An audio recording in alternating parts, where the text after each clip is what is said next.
जय हिंद दोस्तों, मैं निर्भय आपका एक बार फिर से टेक्निकली चैनल में स्वागत करता हूं। दोस्तों, आज की इस वीडियो में हम जानेंगे कि अगर हमारे पास कोई एरे है और एरे के अंदर बहुत सारे एलिमेंट हैं, या फिर हमारे पास कोई लिस्ट है और लिस्ट के अंदर हमारे पास बहुत सारे ऑब्जेक्ट हैं। आखिर हम उन ऑब्जेक्ट को डायनेमिकली किस तरीके से एक्सेस कर सकते हैं या उस एलिमेंट को किस तरीके से एक्सेस कर सकते हैं। जैसे कि अदर प्रोग्रामिंग लैंग्वेजेस में आपने जाना होगा कि अगर हमारे पास कोई एरे है, उसके अंदर बहुत सारे एलिमेंट है, हम एक एक एलिमेंट को बार बार तो एक्सेस नहीं कर सकते हैं। हर एक एलिमेंट के लिए अलग अलग स्टेटमेंट नहीं लिखेंगे हम। उसमें हम क्या करते थे कि हम एक लूप लेते थे कोई सा भी, और उस लूप की मदद से हम एक स्टेटमेंट इस लूप के अंदर लिखते थे और वो हर एक एलिमेंट जो एरे का होता था उसको एक्सेस कर लेता था। जैसे कि फॉर ईच लूप था, हमारा फॉर लूप था। ऐसे कुछ लूप्स थे हमारे। क्या रिएक्ट जेएस के अंदर या जावास्क्रिप्ट के अंदर ऐसा कोई फीचर है जिसकी मदद से हम एक एरे को ट्रेवर्स कर सकते हैं? ऐसा एक फीचर है जिसका नाम है मैप मेथड। दोस्तों, आज की इस वीडियो में हम यही जानेंगे। अगर आप इस चैनल पर पहली बार आए या फिर इस वीडियो को पहली बार देख रहे हैं तो कृपया इस चैनल को सब्सक्राइब कर दीजिए, क्योंकि मैं समय समय पर आपके लिए ऐसी ही वीडियोस लाता रहता हूं। दोस्तों, अब बिना किसी से बर्बादी के अब वीडियो स्टार्ट करते हैं। दोस्तों, सबसे पहले आपको ना अपना कोड एडिटर ओपन करना होगा। मैं यहाँ पर विजुअल स्टूडियो यूज करता हूँ, तो मैंने वही ओपन कर लिया। आपने पहले से ही अपनी कोई डमी एप्लीकेशन बनाई होगी रिएक्ट जेएस की, आपको उसी में यूज करना है। सबसे पहले आपको एक कंपोनेंट जरूर मिल जाता है जिसका नाम होता है app.js फाइल। आप उसके अंदर जा सकते हैं। मैंने यहाँ पर उसके अंदर यहाँ पर एक फंक्शनल कंपोनेंट लिया हुआ है। ये आपके पास बाय डिफॉल्ट मिल ही जाएगा आपको जब आप यूज करेंगे। मैंने इसको क्लियर किया हुआ है। सबसे पहले हमें एक कंपोनेंट बनाना होगा जिस कंपोनेंट के अंदर हम सारी कोडिंग करेंगे आज की। मैं यहाँ पर एक कंपोनेंट बना लेता हूँ। आपको अपने इस फोल्डर स्ट्रक्चर पर जाना है और किसी भी एक लोकेशन पर जहां भी आप चाहें आपको सोर्स पे क्लिक करना है। सोर्स वाले फोल्डर पर मैंने क्लिक किया, या फिर आप किसी फोल्डर पर क्लिक कर सकते हैं। वहां मैंने न्यू फाइल पर क्लिक किया और यहाँ पर मैं इसका नाम दे देता हूँ कंपोनेंट को। मैंने दिया यहाँ पर मैप मेथड .js, या फिर आप .jsx भी लिख सकते हैं। ये कंपोनेंट बन गया। और आपको याद रखना है कि इसका पहला जो लेटर है वो हमेशा कैपिटल होना ही चाहिए।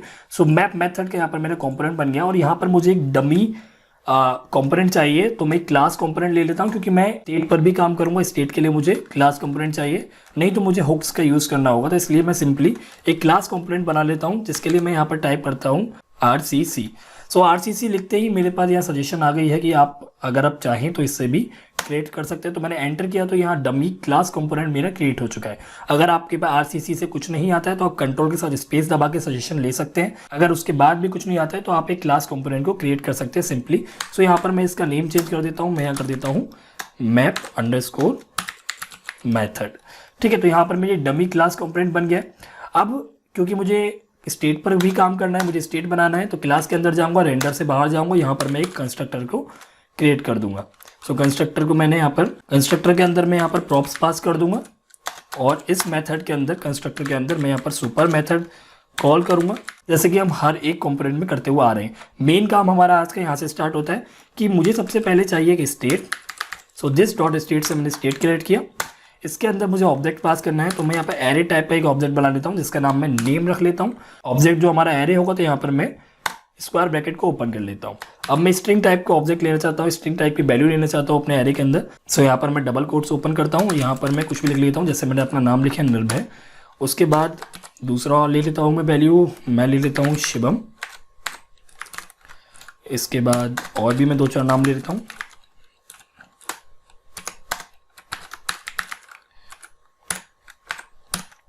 ठीक है, तो मैं फिलहाल इसे सेव कर देता हूँ। उसके बाद ये मैंने स्टेट तो बना लिया। अब मैं चाहता हूँ इसको डिस्प्ले करना, तो मैं डिस्प्ले किस तरीके से करूँगा, क्योंकि मुझे पता है कि मुझे पास एक लिस्ट है, तो लिस्ट के लिए मैं यहाँ पर अनऑर्डर्ड लिस्ट जो HTML की होती है आप सबने पढ़ी होगी, तो इसको मैं ले लेता हूँ। इसके अंदर मुझे क्या करना होता है कि लिस्ट के लिए लिस्ट आइटम मुझे टैग का यूज़ करना होता है। यहाँ पर मुझे पता है कि इस तरीके से मैं अपने उस लिस्ट के ऑब्जेक्ट को, अपने उस स्टेट के ऑब्जेक्ट को कॉल कर सकता हूँ। तो उसके लिए मुझे क्या लिखना होता है, मुझे लिखना होता है दिस डॉट स्टेट, और स्टेट के बाद उस नेम जो हमारा ऑब्जेक्ट का नेम है उस स्टेट के अंदर। और क्योंकि वो एरे है तो मैं यहाँ पर स्क्वायर ब्रैकेट के अंदर उसका इंडेक्स वैल्यू दे देता हूँ 0। तो यानी कि मेरा उस एरे का पहला इंडेक्स आ जाएगा जिसका नाम है निर्भय। तो यहाँ पर मेरा निर्भय डिस्प्ले होना चाहिए। इसको करता हूँ मैं सेव। सेव करने से पहले आपको ध्यान रखना है कि जो आपकी क्लास है वो एक्सपोर्ट होनी चाहिए, और आप जहाँ उसे रेंडर कर रहे हैं तो वहाँ पर वो इम्पोर्ट होने चाहिए। तो यहाँ पर मैं इसको इम्पोर्ट कर लेता हूँ, इम्पोर्ट, और यहाँ मॉड्यूल नेम पर मैं लिख देता हूँ मैप मेथड। कहाँ से मैं इसे इंपोर्ट कर रहा हूँ, मैं इंपोर्ट कर रहा हूँ उसे ./. Map method. इस तरीके से आप कर सकते हैं, सेमीकोलन लगा लीजिए और सिंपली आपको यहाँ पर कंपोनेंट आपका पास कर देना JSX के अंदर, मैप मेथड कंपोनेंट क्लोज। मैं करता हूँ उसे सेव। सर्वर मेरा स्टार्ट है ऑलरेडी, आप चाहे तो स्टार्ट कर सकते हैं। आपको स्टार्ट करने के लिए सिर्फ कमांड में जाना है इसी फोल्डर पे जहाँ भी आपका लोकेशन है इसकी फाइल का, और वहाँ आपको लिखना है npm स्टार्ट। तो सर्वर आपका स्टार्ट हो जाएगा उस पोर्ट पर। मैं जाता हूँ यहाँ देखता हूँ, देखिए आप यहाँ पर निर्भय लिखा आ रहा है। तो जैसे कि मैंने इधर लिखा था एरे का फर्स्ट इंडेक्स, तो मेरे यहाँ पर एक्सेस हो गया है। अब मैं इसको दोबारा से कॉपी करता हूँ, दूसरा लिस्ट आइटम बनाता हूँ यहाँ पर मैं, और यहाँ पर मैं सेकंड एलिमेंट को एक्सेस करता हूँ। तो यहाँ लिख देता हूँ 1, सेव करता हूँ, वापस जाता हूँ, रिफ्रेश करता हूँ। सो यहाँ पर मेरा दूसरा वाला एलिमेंट भी शो हो गया है। सो क्या हम ऐसा ही करेंगे अगर हमारे पास 100 एलिमेंट हुए, 100 ऑब्जेक्ट हुए? ऐसा नहीं करेंगे। इसके लिए हम क्या करेंगे, लूप्स का यूज़ करेंगे। सो JS में हम क्या यूज़ करते थे, हम करते थे फॉर ईच का यूज़, पर हम यहाँ पर फॉर ईच का यूज़ नहीं करेंगे। हम यहाँ यूज़ करेंगे सिंपली अपना मैप मेथड। तो मैप मेथड किस तरीके से यूज होता है, अनऑर्डर लिस्ट के आप अंदर जाइए, बाकी सब मैंने हटा दिया है। यहाँ पर आपको कर्ली ब्रैकेट ओपन करना, जैसे कि आप जानते हैं कि आपको JSX के अंदर अगर कोई जावास्क्रिप्ट का कोड लिखना है तो आपको कर्ली ब्रैकेट का यूज़ करना होता है। तो यहाँ पर कर्ली ब्रैकेट यूज़ कर लिया। इसके बाद मुझे यहाँ पर स्टेट अपनी यूज़ करनी, तो दिस डॉट स्टेट, और स्टेट के बाद वो ऑब्जेक्ट जो मेरा एरे है मैंने लिख दिया यहाँ पर नेम डॉट। उसके बाद मुझे एक मेथड यूज़ करना है जिसका नाम है मैप। तो मैं डॉट मैप मेथड का यूज़ करता हूँ क्योंकि ये मेथड है, तो यहाँ पर पैरेंथेसिस ओपन होंगे और आप यहाँ देख सकते हैं कि यहाँ पर डेफिनेशन आ रही है मैप। पहले लेगा ये कॉल बैक, और कॉल बैक के अंदर हमारे 2-3 तरीके की वैल्यू होंगी। एक होगा हमारा वैल्यू जो स्ट्रिंग टाइप की हो सकती है, एक होगी हमारा इंडेक्स जो नंबर होगी, और एक होगा हमारा एरे जो स्ट्रिंग टाइप का एक एरे होगा। उसके बाद मुझे यहाँ पर इसके स्टेटमेंट लिखनी है। सो आपको यहाँ पर कॉल बैक फंक्शन यूज़ करना है। तो मैं यहाँ पर एक और पैरेंथेसिस लेता हूँ, इसके अंदर मैं लिख देता हूँ वैल्यू, क्योंकि मेरा जो एक कॉल बैक का आर्ग्यूमेंट होगा वो होगा मेरा वैल्यू। दूसरा होता है मेरा इंडेक्स, इसके बारे में बाद में करेंगे। तो पहले लिखता हूँ वैल्यू। मैंने यहाँ पर एरो मेथड यूज़ किया, और आप जानते हैं कि एरो मेथड के बाद आपको स्टेटमेंट लिखनी होती है तो आपको कर्ली ब्रैकेट यूज़ करना होता है, पर यहाँ पर कर्ली ब्रैकेट यूज़ नहीं होगा। वो क्यों नहीं होगा, क्योंकि हम JSX के अंदर बात कर रहे हैं, और JSX को आपको पता है कि अगर आपको एक से ज़्यादा एलिमेंट लिखने हैं तो उसका जो पेरेंट होना चाहिए वो एक ही होना चाहिए, यानी कि आपका जो कंपोनेंट होता है वो एक ही पेरेंट को रिटर्न करता है। तो इसके लिए आपको यहाँ पर पैरेंथेसिस यूज़ करना होगा, जिस तरीके से JSX के अंदर काम कर पाएगा। और इसके अंदर आपको लिखना होगा लिस्ट आइटम, टैग आपको यूज़ करना होगा, और यहाँ पर आपको कर्ली ब्रैकेट यूज़ करना होगा JS का कोड लिखने के लिए। और यहाँ पर आपको सिंपली पास कर देनी है वो वैल्यू जो आपकी उस मैप मेथड से रेंडर हुई है। देख लीजिए आप एक बार, आपको क्या करना है कि दिस लिखना है, जिससे आपको स्टेट कॉल करनी है वो नेम वाली, और उसके अंदर मैप मेथड कॉल करना है, जिसके अंदर आपको कॉल बैक मेथड यूज़ करना है वैल्यू, और उस वैल्यू को सिंपली यहाँ पर प्रिंट कर देना है। मैं यहाँ पर सेव करके वापस जाता हूँ अपना उस पर ब्राउज़र पर, और आप यहाँ देखेंगे सारे स्टेट के जितना भी ऑब्जेक्ट एलिमेंट थे मेरा उस एरे के अंदर वो यहाँ शो हो चुका है। पर आपको मैं एक चीज़ और दिखाऊं, अगर आप यहाँ पर इंस्पेक्ट करेंगे, सो इंस्पेक्ट को क्लिक कीजिए। सो इंस्पेक्ट को ओपन करने के बाद आपको यहाँ पर कंसोल पर क्लिक करना है। कंसोल पर क्लिक करने के बाद आपको यहाँ पर कुछ एरर दिख सकती हैं। देखिए यहाँ पर कुछ एरर्स हैं, आपकी एरर्स बोल रही है हमारी खासकर कि each child in a list should have a unique की प्रॉप्स।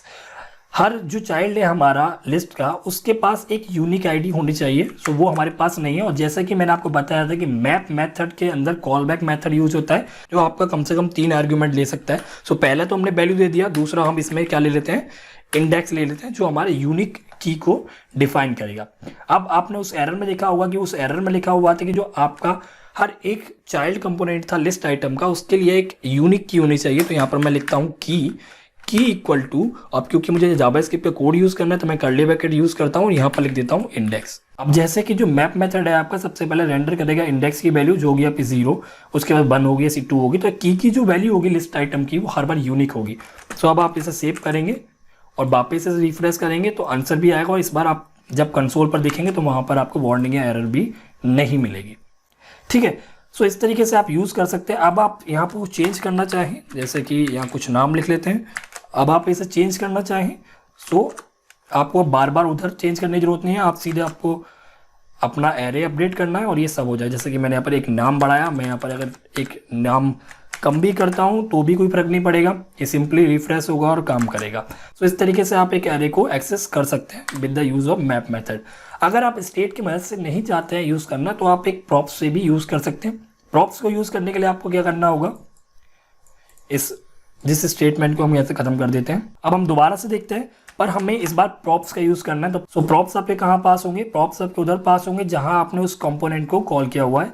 सो मैप मेथड का जो कंपोनेंट है मैंने वो यहाँ कॉल किया हुआ, तो इधर मैं यहाँ पर मैं प्रॉप्स को पास करूंगा। तो प्रॉप्स को पास करने के पहले मैं यहाँ पर एक एरे बना लेता हूँ। तो यहाँ लिखता हूँ मैं कॉन्स्ट और एफ नेम यानी कि फर्स्ट नेम, और एरे बनाना है तो यहाँ पर मैंने स्क्वायर ब्रैकेट यूज़ किया और यहाँ पर मैं कुछ नाम लिख लेता हूँ या स्ट्रिंग लिख लेता हूँ। ठीक है, इस तरीके से मैं ज़्यादा एलिमेंट नहीं देता, दे दिया। उसके बाद जहाँ भी आपका कंपोनेंट यूज़ हो रहा है उधर आपको प्रॉप्स देना, तो प्रॉप्स मैं बना लेता हूँ नेम नाम से ही, और इक्वल लिखकर यहाँ पर मैं कर्ली ब्रैकेट यूज़ करता हूँ क्योंकि मुझे JSX के अंदर जावास्क्रिप्ट यूज़ करना है। सो यहाँ पर मैं एफ नेम को पास कर देता हूँ। सो सिंपली यहाँ से मेरा पास हो गया प्रॉपर्टीज प्रॉप्स, और मैं मैप मेथड के अंदर जाकर उधर उसे रिसीव कर लूँगा। सो रिसीव करने के लिए मुझे वापस से मेथड तो यूज़ करना होगा मैप वाला, तो उधर मुझे वापस लिखना होगा दिस डॉट। अब क्योंकि आपका स्टेट नहीं है इस बार, सो आपको यहाँ पर कर्ली ब्रैकेट ओपन करना होगा और यहाँ लिखना होगा दिस डॉट। स्टेट नहीं है तो आपको यहाँ पर क्या यूज़ करना होगा, इस बार प्रॉप्स यूज़ करना होगा। प्रॉप्स डॉट, प्रॉप्स का नाम क्या था आपका, नेम था। आप किस मेथड का यूज़ करना चाहते हैं, मैप मेथड का। अब मैप मेथड के अंदर आपका क्या है, कॉल बैक है। कॉल बैक के अंदर आप क्या यूज़ करना चाहते हैं, वैल्यू और इंडेक्स जो आपका यूनिकली डिफाइन करेगा।